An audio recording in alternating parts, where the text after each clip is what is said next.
सुंदर और विलोभनीय था। गांव के नजदीक ही भगवती देवी का एक प्राचीन मंदिर था जो उसके तालाब के लिए मशहूर था।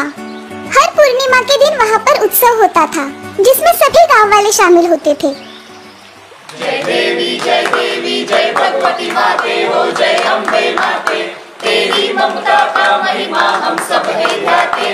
जय देवी जय भगवती माते हो। गांव का ये उत्सव और एक बात के लिए मशहूर था। शाम के वक्त गांव के लोग देवी की जय जयकार करते हुए तालाब में कमल के पत्तों पर जलते मिट्टी के दिए रखकर छोड़ा करते थे। रात के वक्त ये दृश्य बड़ा ही मनोहारी लगता था। भगवती माता की जय हो, अम्बे माता की जय हो, जगत जननी माता की जय हो। जग्गू और उसकी पत्नी छमिया दोनों उस गांव में नए थे। ये महोत्सव देखकर उन्हें बड़ा अचरज हो रहा था। लेकिन हर पूर्णिमा के दिन आप लोग ये महोत्सव क्यों करते हो? तुम इस गांव में नए आए हो, थोड़ा सब्र करो, अभी पता चल जाएगा। अचानक उस तालाब में से रोशनी आने लगी। वहाँ पे खड़े सभी लोग भगवती माता की जय जयकार करने लगे। जग्गू देखता है कि उस तालाब में से अब सोने की थालियाँ निकल रही थी जिनमें तरह तरह के आभूषण, गहने, हीरे जवाहरात और रेशमी वस्त्र भी है। ये सब नजारा देखकर छमिया और जग्गू तो दंग रह गए। क्या हम कोई सपना तो नहीं देख रहे? ये कोई सपना नहीं, हकीकत है। इस गांव में जिस किसी भी परिवार में शादी या कुछ शुभ कार्य होता है वो इस तालाब के पास आकर भगवती माँ की प्रार्थना करते हैं। माँ उन्हें वरदान स्वरूप में आभूषण और वस्त्र प्रदान करती है। करी संपत्ति के बाद 7 दिन में हम ये आभूषण फिर इस तालाब को लौटा देते हैं। बरसों से हमारी ये प्रथा हमारे गाँव में चली आ रही है। जग्गू और छमिया घर लौटने के बाद इस घटना पर विचार करने लगते हैं। इतना सारा सोना, अगर उसमें से थोड़ा सा सोना हमें मिल जाए तो कितना मजा आएगा। अजी कुछ ऐसा करो कि उसमें से थोड़ा सोना हमें मिल जाए। उसी पे विचार कर रहा हूँ। बहुत सोच विचार करने के बाद जग्गू और छमिया दोनों तालाब पर जाते हैं। हे जादुई तालाब, मुझे एक बड़ा सा मकान बांधना है। मुझे 10,000 सोने के मोहरे दो। जग्गू अब राह देखने लगता है लेकिन तालाब में कोई हलचल नहीं होती। उसकी पत्नी छमिया उसके कानों में कुछ फुसफुसाती है। ऐसे कुछ ना होगा, कुछ अलग तरीका अपनाना होगा। तुम ठीक बोल रही हो। हे जादुई तालाब, 2 दिन में मेरे बहन की शादी होने वाली है। मुझे तुम्हारी मदद की जरूरत है। हैं? लेकिन तुम्हें तो बहन है ही नहीं। फिर ये इस तालाब को थोड़ी ही ना पता होगा। थोड़ी ही देर में तालाब में से रोशनी निकलने लगती है और साथ ही में वस्त्रभूषण और अलंकार से भरी हुई सोने की थालियां भी। जग्गू और उसकी पत्नी वो सारा धन और वस्त्रभूषण लाकर अपने घर में छुपा देते हैं। ऐसे ही 7 दिन निकल जाते हैं लेकिन जग्गू और उसकी पत्नी तालाब से लिया हुआ सामान वापस नहीं करते।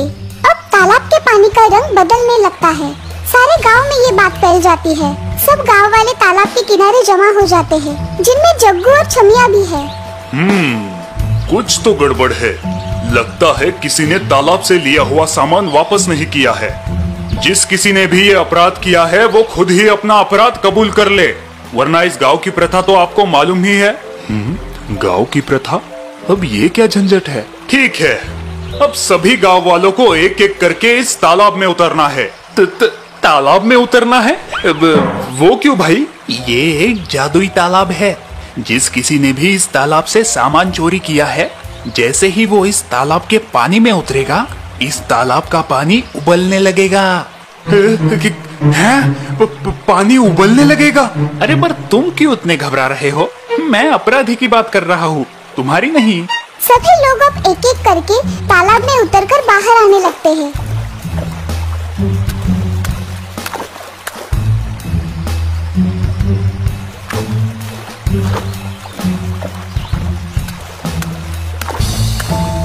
जैसे ही जग्गू की बारी आती है वो घबरा के कांपने लगता है। छमिया, तुम भी चलो ना मेरे साथ। मैं क्यों? चोरी तो आप ही ने की थी, अब आप ही भुगतो। हाँ, पर तुम्हारे कहने पर ही तो की थी। क्या खुसुर फुसुर चल रहा है तुम दोनों का? जग्गू जाओ, जल्दी पानी में उतरो, हमारा समय बर्बाद मत करो। जग्गू डरता हुआ तालाब में उतरता है और तालाब के बीच में जाकर खड़ा हो जाता है। जैसे ही वो तालाब में उतरता है, तालाब का पानी उबलने लगता है। अरे बाप रे, ये पानी तो गर्म है। पानी अब तेजी से उबलने लगता है और जग्गू चिल्लाने लगता है। ओए ओए, अरे मर गए रे। अरे कोई मुझे बाहर निकालो, और थोड़ी देर इस पानी में रहूंगा तो मेरा बैंगन का भरता बन जाएगा। अरे बचाओ, कोई मुझे बचाओ। छमिया, ओ छमिया, कहाँ गई तुम? मुखिया जी, मेरे पति को बचाइए। हम मानते हैं कि गलती हमारी ही है, हमने ही सामान चुराया था। मुखिया जी के कहने पर गांव वाले रस्सी फेंककर जग्गू को तालाब से बाहर निकालते हैं। तुम दोनों ने हमारे विश्वास को तोड़ा है।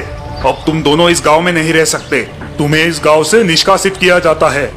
जग्गू और छमिया उस तालाब में से चुराया हुआ सामान लौटा देते हैं और गांव को हमेशा हमेशा के लिए छोड़कर चले जाते हैं। दुखीराम नाम का एक आदमी हमेशा दुखी और मायूस ही रहता था। वो जो कोई भी काम हाथ में लेता, उसका नतीजा हमेशा बुरा ही होता।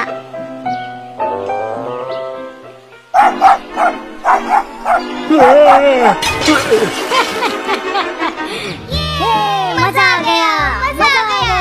दुखीराम गिर गया, दुखीराम गिर गया। अरे ये तूने क्या कर दिया?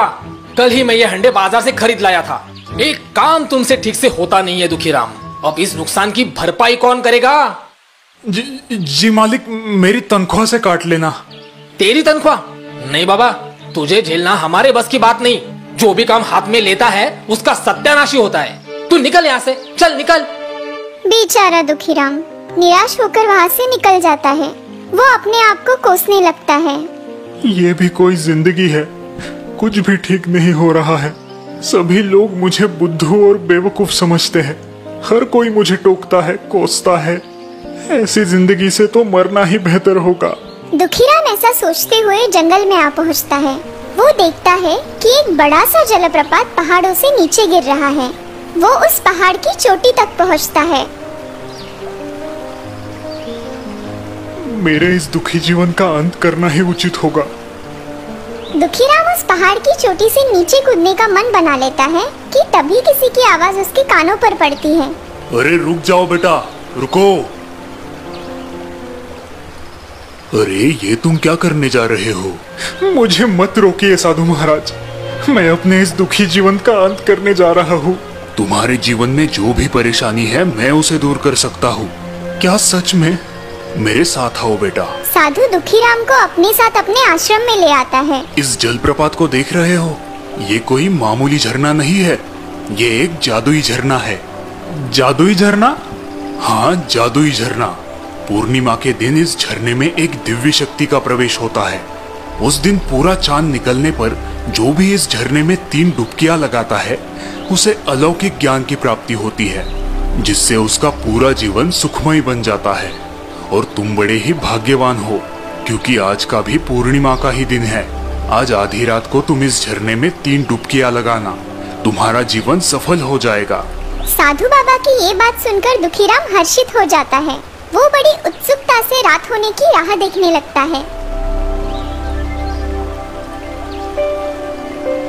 वाह, क्या अद्भुत नजारा है। झरने से तो मानो जैसे रोशनी निकल रही है। मैंने कहा ना, पूर्णिमा के दिन इसमें एक अलौकिक शक्ति आ जाती है। अब देर ना करो, जाओ और इस झरने के पानी में 3 डुबकियां लगाओ।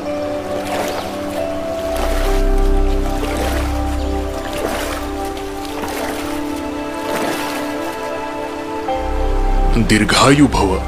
आज से तुम्हारा नाम सुखीराम है। अब से जिस किसी भी काम को तुम हाथ में लोगे वो सफल ही होगा। इस बात पर हमेशा विश्वास रखना।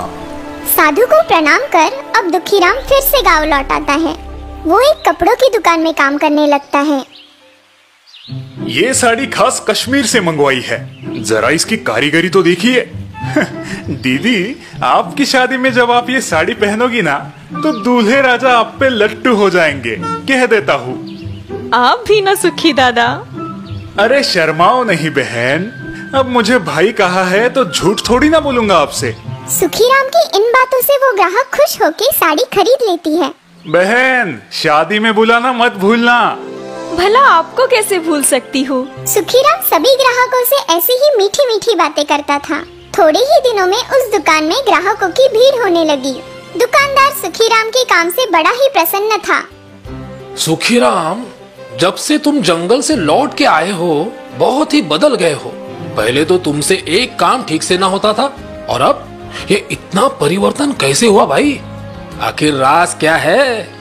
बस भगवान की कृपा है मालिक। जल्द ही सुखीराम ने कारोबार की सारी बातें सीख ली और बाजार में अब खुद के कपड़ों की दुकान भी शुरू की। उसकी शादी भी हो गई और अब उसे एक बेटा भी था। अपने जीवन में आया ये परिवर्तन देख सुखीराम बड़ा ही खुश था। सच में उस जादुई झरने ने तो मेरी किस्मत ही बदल दी। अगले पूर्णिमा के दिन मैं अपने पूरे परिवार के साथ उस झरने के दर्शन करने जाऊंगा। और अगले ही सप्ताह सुखीराम पूर्णिमा के सुनहरे अवसर पर साधु महाराज के आश्रम पहुंचा। साधु बाबा, आपके और उस जादुई झरने की कमाल से मेरा जीवन सफल हो गया। जादुई झरना? कौन सा जादुई झरना? यहाँ पे तो कोई जादुई झरना नहीं है। अरे ये क्या, इस आश्रम के बाहर जो जलप्रपात है मैं उसी के बारे में बात कर रहा हूँ। क्या आपको याद नहीं? मैं सुखीराम हूँ। मुझे सब याद है सुखीराम, लेकिन ये कोई जादुई झरने का कमाल नहीं है। तुम आज जो भी हो अपने खुद के बलबूते पर हो। इसमें किसी भी जादुई झरने का कोई भी हाथ नहीं है। हाँ? ये आप क्या कह रहे हैं? मुझे कुछ समझ नहीं आ रहा। आओ मेरे साथ। यही वो जादुई झरना है ना? हाँ महाराज। जरा देखो इस नजारे को, कितना भीषण और रुद्र लग रहा है। इसकी आवाज मानो शेर की दहाड़। लेकिन चांदनी रात में यही दृश्य बड़ा ही सुखद लगने लगता है। मैं कुछ समझा नहीं साधु बाबा। सुखीराम, ये हमारी सोच पर निर्भर करता है कि हम अपने आप को और इस दुनिया को किस नजरिए से देखते हैं। अगर काले रंग का चश्मा पहनोगे तो दुनिया काली ही दिखेगी, गोरी नहीं। तुम हमेशा अपने आप को और दुनिया को कोसते रहते थे, इसीलिए सदा दुखी और मायूस रहते थे। मैंने सिर्फ तुम्हारी वो सोच बदली और उस सोच ने तुम्हारा जीवन। अब समझे? हाँ गुरुदेव, आप सच में महान हैं। मैं आपकी ये सीख हमेशा याद रखूंगा और अपने इस बेटे को भी सिखाऊंगा।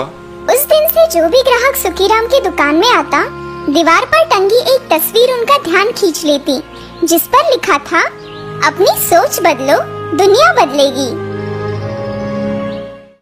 भोलाराम नाम का एक लड़का था, जो नाम की तरह ही बिल्कुल भोला था।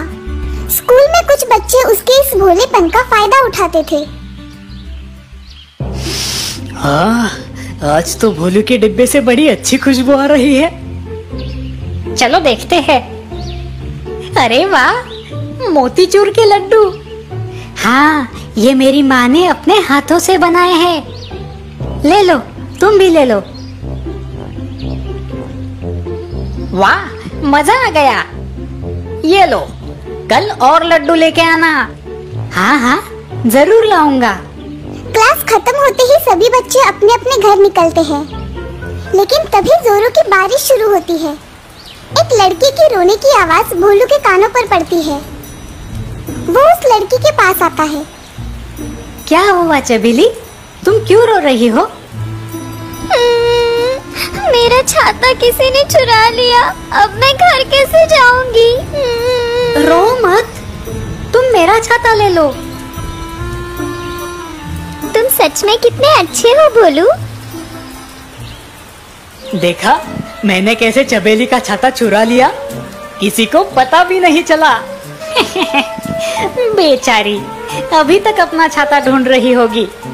ये तुम लोगों ने अच्छा नहीं किया, तुम्हें उसका छाता वापस दे देना चाहिए। तुम कौन होते हो हमें सीख देने वाले? क्लास में थोड़ी सी बात क्या कर ली, अपने आप को हमारा दोस्त समझने लगे? नहीं तो क्या, तुम जैसे बेवकूफ से तो गधा भी दोस्ती ना करे। अब निकलो यहाँ से। उन दोनों की ये बातें सुनकर भोलू को बड़ा दुख होता है, लेकिन वो चुपचाप अपने घर की तरफ निकलता है। तभी किसी बुढ़िया की आवाज उसके कानों पर पड़ती है। बेटा, तुम भीग क्यों रहे हो? क्या तुम्हारे पास छाता नहीं है? जी, वो मैं। मुझे पता है, तुमने अपना छाता उस लड़की को दे दिया। तुम बड़े ही अच्छे लड़के हो भोलू। लेकिन आपको मेरा नाम कैसे पता? मैं तो आपको नहीं जानता। मेरी सब पे नजर होती है भोलू, और मैं सब जानती हूँ। लोगों के भले बुरे कर्मों पर नजर रखना यही मेरा काम है। ये सब जाने दो। लो, ये छाता तुम रख लो। और आप? मेरे पास ऐसे बहुत से छाते हैं। अब मैं चलती हूँ। इस छाते का बड़ी सूझबूझ के साथ इस्तेमाल करना भोलू। भोलू उस छाते की तरफ देखने लगा। वाह, कितना सुंदर छाता है। नमस्ते भोलू, मैं तुम्हारी क्या मदद कर सकता हूँ? हाँ, तुम तो बोल रहे हो। हाँ भोलू, मैं एक जादुई छाता हूँ। बोलो, मैं तुम्हारी क्या मदद कर सकता हूँ? मैं तो सिर्फ इस बारिश से बचना चाहता हूँ। हाँ बिल्कुल, तुम्हें मुझे हाथ में पकड़ने की कोई जरूरत नहीं। छतरी अपने आप भोलू के साथ चलने लगती है। किशोर और विशाल ये दृश्य देख लेते हैं। वो देखो क्या, छाता अपने आप चले जा रहा है। अरे हाँ, काश ये छाता हमारे पास होता। तो फिर चलो, इस छाते को भी हड़प लेते हैं। भोलू बड़े मजे से अपने घर की तरफ जा रहा था कि रास्ते में उसे एक बूढ़ा आदमी रोते हुए दिखा। क्या हुआ दादाजी, आप क्यों रो रहे हो? देखो ना बेटा, मेरी झोपड़ी बारिश की वजह से टूटकर बिखर गई है। अब मैं ठहरा बूढ़ा आदमी, मुझ में इतनी शक्ति नहीं कि मैं इसे फिर से बनाऊं। क्या मैं आपकी कुछ मदद कर सकता हूँ? तुम तो बहुत छोटे हो बेटा, लेकिन तुम्हारी मदद के लिए शुक्रिया। काश इन्हें एक नया मकान मिल जाता। भोलू के इतना कहते ही उस झोपड़ी की जगह एक सुंदर सा मकान खड़ा हो जाता है। दादाजी खुश होकर भोलू को आशीर्वाद देते हैं। भोलू छाते को बंद करके आगे बढ़ता है। अरे, ये तो कोई जादुई छाता है। वे दोनों भोलू के पास आ पहुँचते हैं। भोलू जरा सुनो तो, तुम सही कह रहे थे। हमें चबेली का छाता नहीं चुराना चाहिए था। हाँ, चोरी करना पाप होता है किशोर। ये लो, तुम उसे ये छाता वापस कर दो। अपने छाते को देखकर चबेली खुश हो जाएगी। तुम्हारा शुक्रिया किशोर। तुम्हारे हाथ में ये जो छाता है वो बड़ा सुंदर है। क्या हम इसे देख सकते हैं? हाँ हाँ, क्यों नहीं। ये लो, हमने तो तुम्हें चबेली का छाता दे दिया। अब बदले में तुम हमें क्या दोगे? मैं तुम्हें क्या दे सकता हूँ? तुम्हारा ये छाता बड़ा ही सुंदर है। ये छाता हम रख लेते हैं। लेकिन ये तो मेरा छाता है नहीं था, अब ये हमारा है। नहीं नहीं, तुम ऐसा नहीं कर सकते। मुझे मेरा छाता वापस दे दो। अगर हिम्मत है तो इसे हमसे लेके दिखाओ। वे दोनों भोलू पर हंसने लगते हैं। तभी वो बुढ़िया वहाँ पर आ जाती है। तुम दोनों उस बेचारे बच्चे को क्यों तंग कर रहे हो? उसे उसका छाता लौटा दो। ए बुढ़िया, चल खिसक यहाँ से, वरना इसके साथ तेरी भी पिटाई हो जाएगी। मैं तुम्हें आखिरी बार चेतावनी देती हूँ, उसे उसका छाता लौटा दो। वरना क्या करेगी तू? मारेगी हमें? कुछ ऐसा ही समझो। चलो पहले इसे ही सबक सिखाते हैं। सुनो जादुई छाते, इस बुढ़िया और भोलू को यहाँ से भगा दो। उसके इतना कहते ही वो छाता हवा में उछलता है और वही कुछ दूरी पर एक खूंटे से बंधे हुए बड़े से बैल के पास चला जाता है। छाता उस बैल को खूंटे से आजाद करता है। बैल किशोर और विशाल की तरफ गुस्से से देखता है और दौड़ता हुआ उनकी तरफ बढ़ने लगता है। अरे, ये तो हमारी तरफ ही आ रहा है। भागो! वे दोनों वहाँ से भागने लगते हैं, लेकिन बैल उनके पीछे ही पड़ जाता है। ये देखकर भोलू हंसने लगता है। इनकी अकल अब ठिकाने आ जाएगी।